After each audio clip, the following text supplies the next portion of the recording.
The morning light slipped quietly through the curtains, spreading across the small living room like a soft whisper.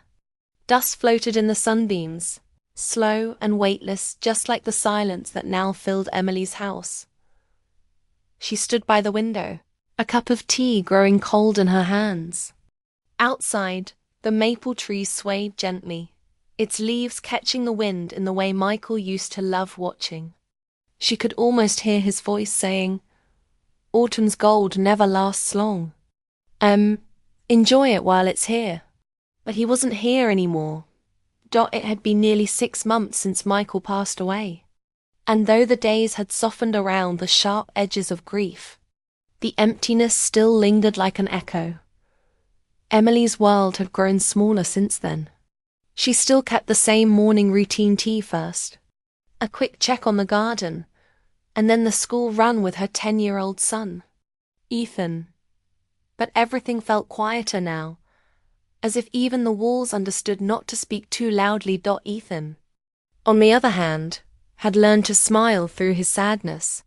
He had Michael's eyes, warm and curious, and sometimes when he laughed, Emily's heart twisted in that bittersweet way only love and loss can create. That morning, as she watched him tie his shoes, she noticed how much he had grown. His hands weren't as small as before, and his voice carried a new steadiness, something that made him seem older than his years.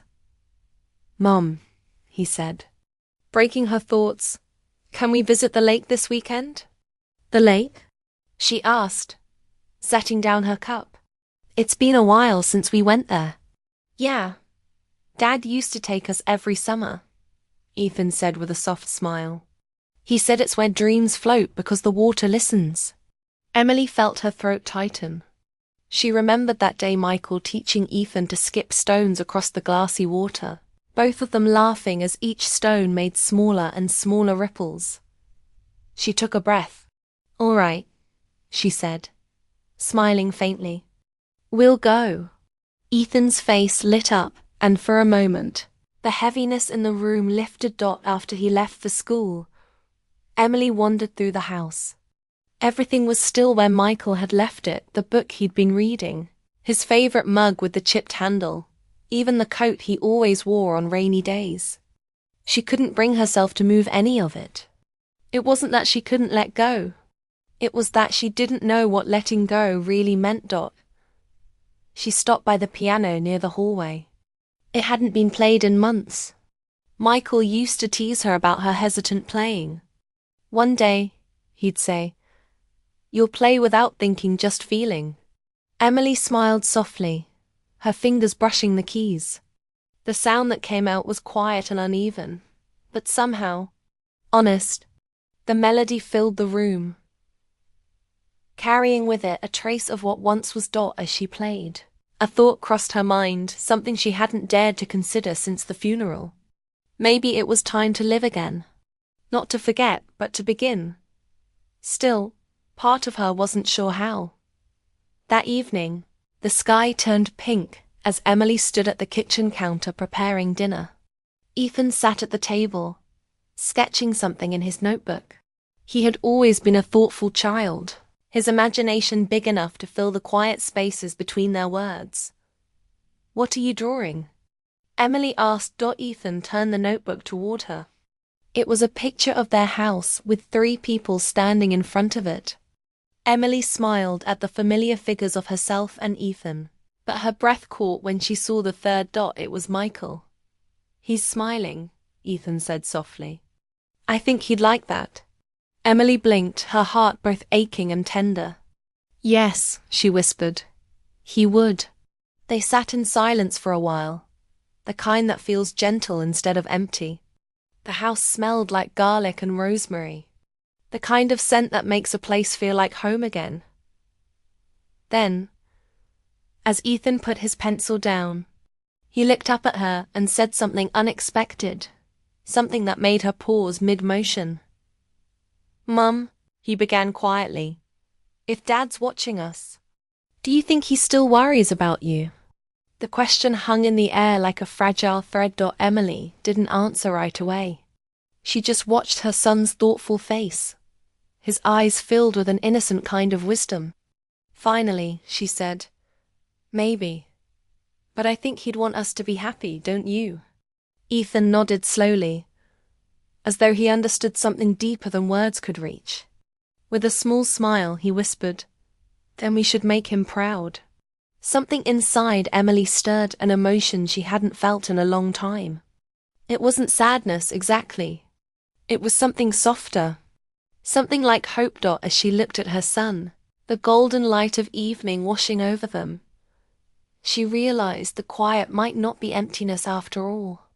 It might be a beginning. And deep down, she felt that Ethan's next question, the one he hadn't yet asked, would change everything. That night, after Ethan had gone to bed, Emily found herself sitting alone in the living room. The lamp beside her gave off a soft golden glow, and the steady rhythm of the clock filled the silence. On the coffee table lay a small wooden box, one she hadn't opened in years.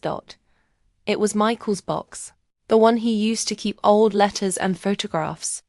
For months, she had avoided it, afraid of what the memories might stir. But something about Ethan's question earlier that evening, "Do you think Dad still worries about you?" had awakened a quiet curiosity in her heart. With a slow breath, she opened the box. Inside were fragments of their life together, ticket stubs from a concert, a pressed flower from their first trip to the countryside, and a faded photograph of the two of them at the lake. Michael's arm was around her shoulders, and her smile was bright and unguarded. She looked happy. Emily closed her eyes for a moment, letting herself drift back to that day. It had been early spring. The air was crisp, the lake still half covered in mist. Michael had borrowed an old boat from a friend, and the two of them had rowed across the quiet water. She remembered how awkwardly he handled the oars, splashing more than rowing, and how they both ended up laughing so hard that she almost tipped the boat over. He had looked at her then, really looked at her, with the kind of gaze that made time slow down. "Promise me something," he'd said softly. "No matter what happens, don't lose that laugh." She teased him, pretending to frown. "Even when you spill water all over me." "Especially then," he'd replied, grinning. That moment had stayed with her, not because of what was said, but because of how it felt simple, light, and endlessly alive. Emily smiled faintly as the memory faded. That was the thing about love, it didn't leave loudly.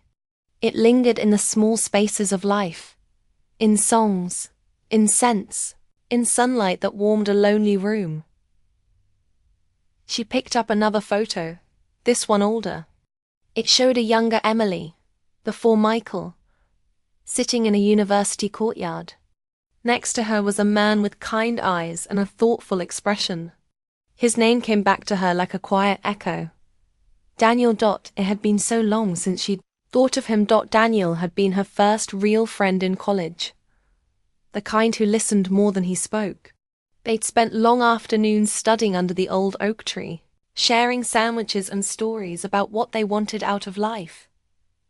Emily had always admired how gentle he was, with people, with dreams. There was never anything romantic between them, not really, but there had been a warmth that hovered just at the edge of something more. She remembered one evening, when a light rain began to fall, and Daniel had offered her his jacket. They'd laughed all the way back to the dorms, soaked and shivering, their laughter echoing through the quiet campus. Then life had taken its turns. After graduation, she moved to another city for work, and Daniel stayed behind to teach. They promised to stay in touch, and for a while, they did occasional letters, birthday wishes, shared updates about their growing lives. But distance has a way of softening even the brightest connections. Then she met Michael. He had walked into her life with the ease of someone who already knew her heart. Where Daniel had been quiet and thoughtful, Michael was confident and full of light. He brought her flowers on Tuesdays for no reason at all. He filled her world with laughter and adventure. And before she knew it, she couldn't imagine her life without him. Daniel had written one last letter after her wedding. She still remembered his words. "You've always had a way of bringing calm into the world. Don't ever let anyone take that from you." And she never did until grief came, quietly. Years later, the clock ticked softly in the background as Emily set the photos aside. It struck her how the people who shape our hearts never truly leave. They become part of the fabric of who we are. She leaned back, gazing at the framed wedding photo on the mantel. Behind it was Michael's handwritten note, the one she still hadn't read since finding it a few days after his passing. Maybe it was time. But before she could reach for it, she heard a gentle sound from down the hall. Ethan's voice, murmuring in his sleep. She walked to his room and peeked inside. He was asleep, his small hand clutching the corner of his blanket. In the dim light, Emily saw something on his nightstand, a sketchbook, left open. On the page was a drawing of a garden. Beneath it, Ethan had written in uneven letters, "For Mom, so she can smile again." Her eyes softened. She realized then that even though her past carried echoes of loss and love, her present held something even stronger, hope. And as she stood by her son's bed, she whispered to the quiet room, "Maybe it's time to start again." Outside, the wind rustled through the trees, carrying with it the faint scent of spring, the same scent that had once surrounded her by the lake. So many years ago, the past hadn't vanished. It was still here, softly reminding her that love, no matter how it changes, never really disappears. The weekend arrived with sunlight breaking through a sky brushed with white clouds. It was the kind of day that invited quiet reflection, and maybe small beginnings. Emily packed a picnic basket while Ethan ran around the living room, searching for his sketchbook and the smooth stones he liked to throw into the lake. The drive there was peaceful, the road winding between tall trees that whispered as the car passed by. When they reached the familiar path leading down to the water, Emily felt a gentle tug in her chest. The lake shimmered under the noon sun, calm, endless, and achingly familiar. It was where so many of her happiest memories with Michael had been made. As they set down their blanket, Ethan ran toward the water, laughing as he tested how far he could throw a stone. Emily watched him, her smile faint but genuine. It felt good to be out here again, surrounded by air that smelled like pine and sunlight. She took a slow breath and closed her eyes. For the first time in a long while, she felt something inside her settle. Not the sharpness of grief, not the heavy ache of loss, but a quiet peace, like the world had stopped asking her to be strong and simply let her be. Then a voice behind her said softly, "Emily?" She turned, startled by the sound of her own name spoken with such gentle surprise. Standing a few steps away was Daniel. He looked almost exactly as she remembered, though his hair had begun to grey at the temples, and there were faint lines around his eyes. But his expression, calm, warm, slightly uncertain, was the same. "Daniel?" she said, her voice catching. "It's been years." He smiled, a little hesitantly. "I wasn't sure it was you at first. You used to come here with Michael, didn't you?" She nodded. "Yes, Ethan wanted to visit again. It's been a while." His gaze softened. "I heard about Michael. I'm so sorry, Emily." She gave a small nod of thanks. There was a pause, not awkward, just filled with unspoken understanding. Two old friends standing on familiar ground, surrounded by memories that neither of them quite knew how to put into words. Daniel looked out toward the lake where Ethan was skipping stones. "Is that your son?" "Yes," she said, her voice warming. "Ethan, he's 10 now. He reminds me a lot of Michael, though sometimes he surprises me with thoughts that feel much older than his years." Daniel smiled. "He seems full of life. He is, Emily said quietly. He's the reason I keep going. They walked slowly toward the water's edge. The breeze brushed past them, carrying the scent of earth and pine needles. For a while, they just stood there, watching Ethan laugh as another stone jumped across the surface of the lake. I never forgot this place, Daniel said softly. Do you remember the last time we were here? Emily blinked, surprised. You mean, before Michael and I got married? He nodded. You were sitting on that same old bench, sketching the trees. I told you that you had a way of making even silence feel like conversation. A quiet smile touched her lips. You always said things like that, the kind that stayed in my mind long after. He chuckled gently. Some things don't change. The silence that followed wasn't empty. It was layered, with old laughter, quiet regrets, and something tender that neither wanted to name. Later, they sat on the bench while Ethan built small towers out of stones near the water. Emily told Daniel about her life, about how hard the first few months after Michael's passing had been, about the way Ethan helped her find reasons to keep moving forward. Daniel listened, not interrupting, his eyes steady and kind.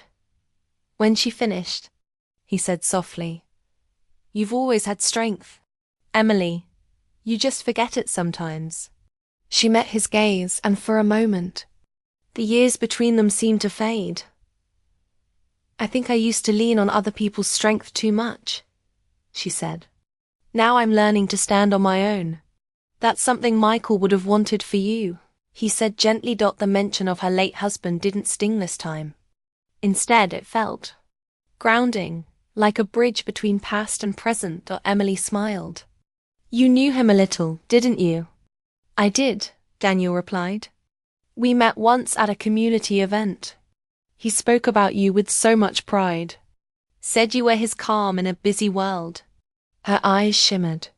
He really said that? Daniel nodded. I remember it clearly.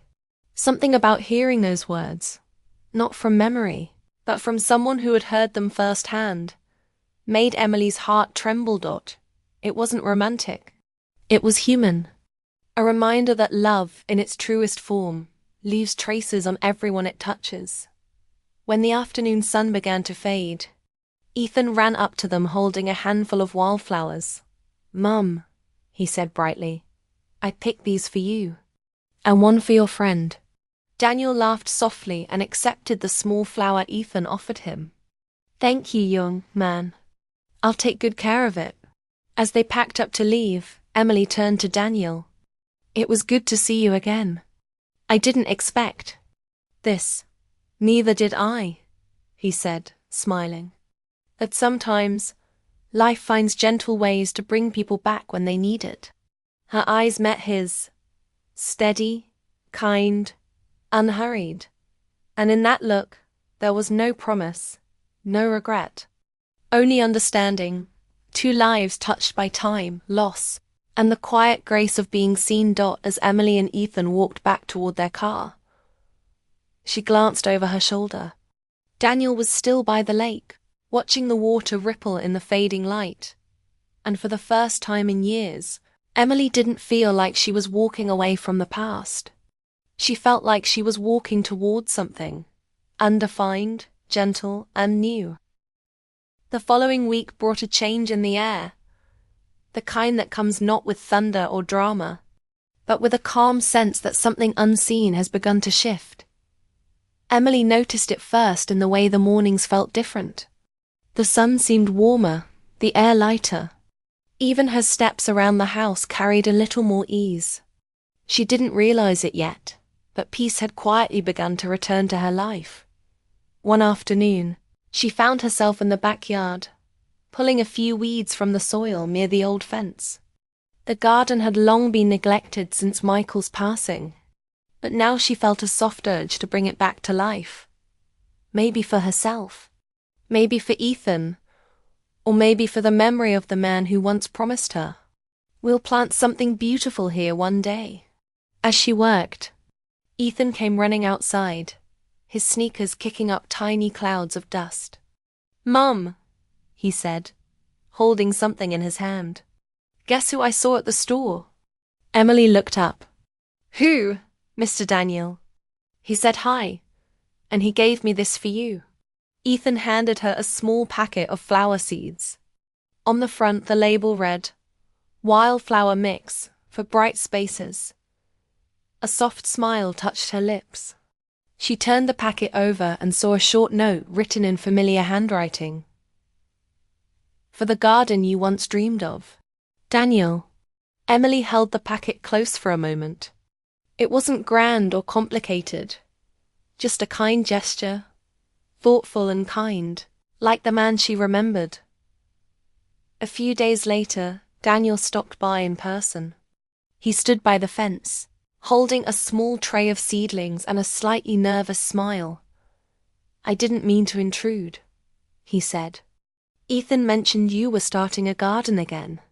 I thought I could lend a hand, just for old time's sake."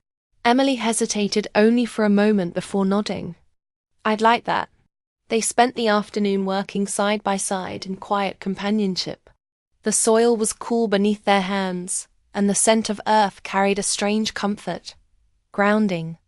Steady, familiar. At one point, Emily looked up and saw Ethan playing with the watering can, splashing more water than the plants could possibly need. Daniel laughed, and for a fleeting moment, the sound filled the space the way Michael's laughter once had, not replacing it, but joining it somehow. As the sun began to sink, Emily wiped her hands and looked at the rows of freshly planted flowers. "It feels good to make something grow again," she said softly. Daniel nodded. "It suits you. You've always been someone who brings life into things, even when you think you can't." His words lingered between them, gentle but full of meaning. Emily didn't reply right away. Instead, she sat on the small bench near the fence, looking at the colors in the sky. "I used to think," she began, "that love only had one shape. That when Michael died, it disappeared. That now I see, it just changed." Daniel sat beside her, his hands resting quietly in his lap. "That's what love does," he said. "It grows with us. It doesn't end. It just learns new ways to stay." Emily looked at him, not with the confusion of someone torn between past and present, but with the clarity of someone who had finally made peace with both. "You've always known how to say the right thing," she said with a soft smile. He shook his head lightly. "Not always, but some things are easier to say when they're true." There was a stillness then, not heavy, not uncertain, but beautifully complete. The air carried the scent of soil and spring, and for the first time in years, Emily didn't feel the weight of loneliness pressing down on her. She simply felt present, open, alive, at peace. Later that evening, after Daniel had gone, Emily found herself sitting on the porch steps. The garden lay before her, quiet and freshly watered. Fireflies began to flicker near the fence, their light soft and trembling. Ethan came outside and sat beside her, leaning against her arm. "The flowers are going to look really nice." "Mum," he said sleepily.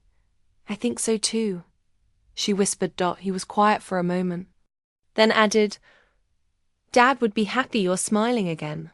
Emily's heart stilled. She turned to look at him. "Do you really think so?" Ethan nodded with certainty.